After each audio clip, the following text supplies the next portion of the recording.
Décembre 2007, les dirigeants européens signent le traité de Lisbonne. 2 ans plus tard, le traité n'est toujours pas entré en vigueur. Les 27 sont suspendus à la décision de la République tchèque, le dernier pays à devoir encore ratifier le texte. Le traité de Lisbonne devrait permettre une prise de décision plus facile au sein de l'UE et surtout instituer un nouveau poste, celui de président de l'Europe.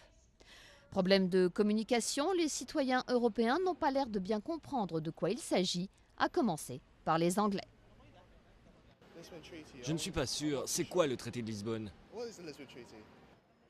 Ça me gêne, je ne sais pas, je n'en sais rien. Ça a quelque chose à voir avec l'Europe?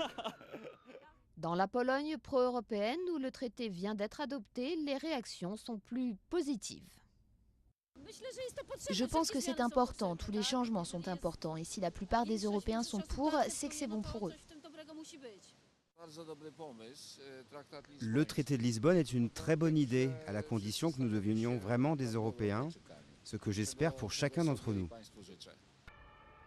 Qu'en est-il en France? La France, où le Parlement a ratifié le traité l'an dernier, après que les Français aient d'abord dit non par référendum. C'est sur l'Europe, bien sûr, mais est-ce que non, c'est pas par rapport à la Turquie, non, je sais pas. Il est prévu quand même l'élection d'un président, qui supervise un petit peu l'action et la politique européenne, voilà. Maintenant, on n'est peut-être pas assez informé sur la chose et effectivement, c'est peut-être ça le problème. Et l'Allemagne, où le traité est très bien accueilli. C'est très utile, notamment pour contrebalancer le pouvoir des Américains. On ne peut plus revenir en arrière. Ce serait préférable de le ratifier et d'essayer d'améliorer des choses pour éviter de faire un pas en arrière.